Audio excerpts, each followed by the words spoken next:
I've got some tips and tricks that'll help you take down any boss at any difficulty in Where Winds Meet. In today's video, I'm going to be highlighting a handful of best practices on how you can make sure you take down all of these bosses without having to just spend hours and hours and hours to figuring it all out. I've already been able to take down 13 bosses in Legend mode in the US, and honestly, I plan on taking down a whole lot more as soon as I can.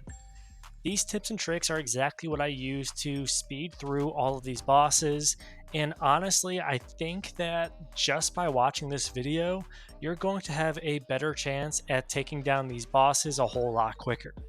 So with that being said, let's just go ahead and jump into probably the most basic tip that a lot of you guys probably are already aware of, and that is of course the companion assist. Right before you enter most boss fights, you're going to have the option to have a companion join. You can get a tankier support kind of companion, you can get a giant goose, which is essentially just some burst damage, or we can use Ruby to have an additional support in regards to a revive. So basically, if you die completely in the boss battle, having Ruby as your companion will allow you to come back to life. Also, if you wanted to kind of go after a certain companion, you could just click the tracking and just go to that area, unlock it, and use it for the next boss fight as well. This next tip helped me out a ton, so I'm just going to show this entire fight, but I promise it does go pretty quick just because my damage is just really maxed out. The trick is you can basically hold block during the entire boss fight. The whole idea behind this is to maximize the amount of parries you land and having a safety net in case you do miss something. Just like that, it was about 500 damage. If I didn't successfully block there, then it would have hurt a whole lot more. Keep in mind too that these gold attacks that bosses have cannot be parried or blocked, so just make sure you dodge out of the way and then rinse and repeat. As you can tell, I'm basically doing this entire fight just to kind of showcase how exactly it works. But again, I'm basically blocking up until I'm at this point where I just push out as many damage dealing abilities as I can, click F, finish them off, and then rinse and repeat. This isn't the most fun, but it is pretty safe, especially early on if there are some bosses that are just giving you a hard time.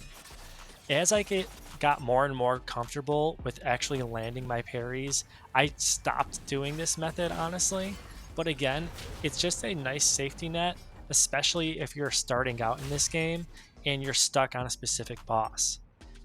Again, I'm not even attacking this guy until this moment right here. There may be certain points of certain boss fights where you can dish off a handful of attacks before they actually land. The other thing I wanted to call out that this is really focused on those legend and hardcore players out there.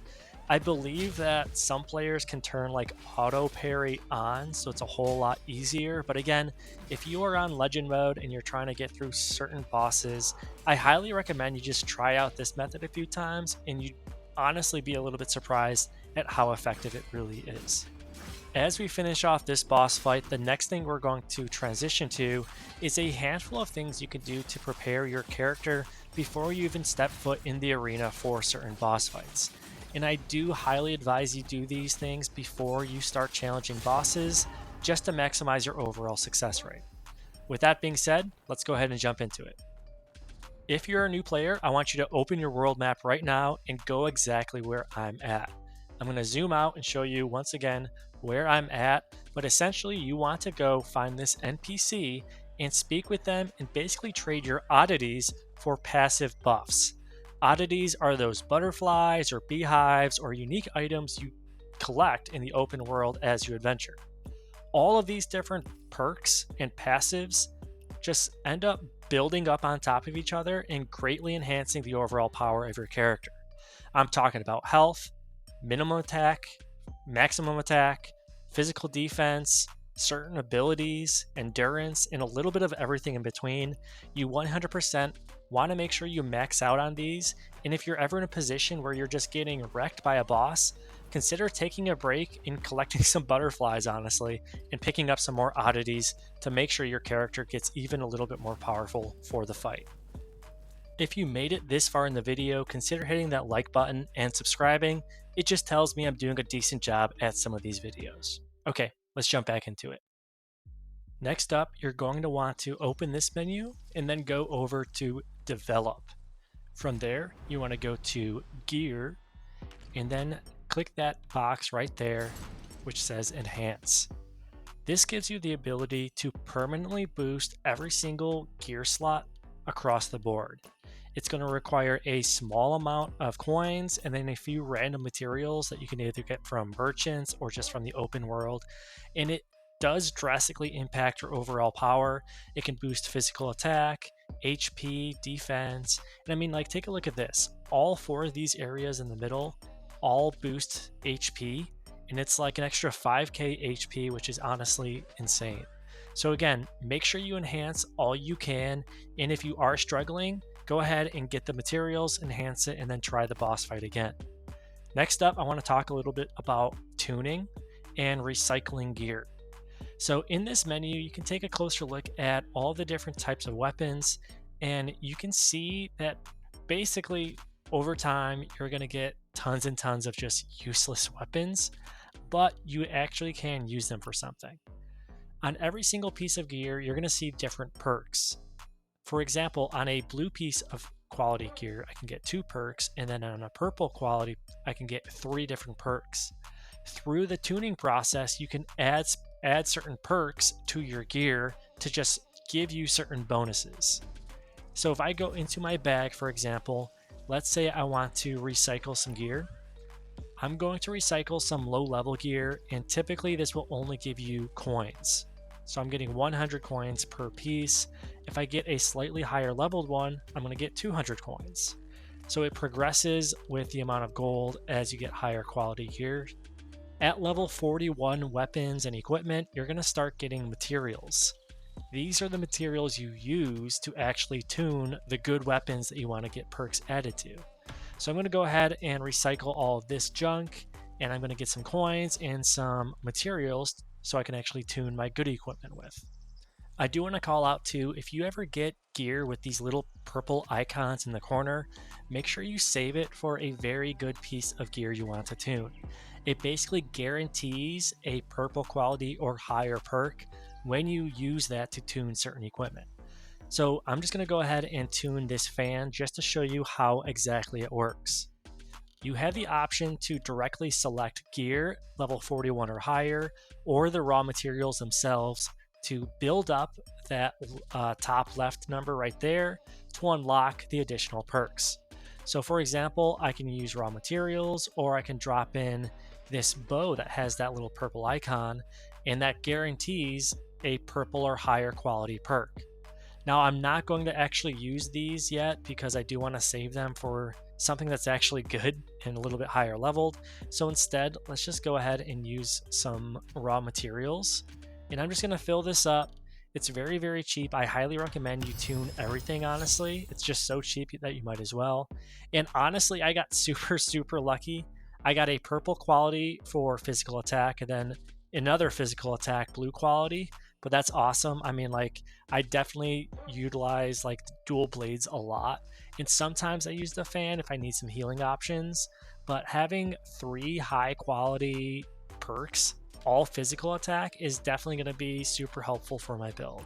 So again, make sure you guys tune everything across the board just to help you burn down those bosses even easier.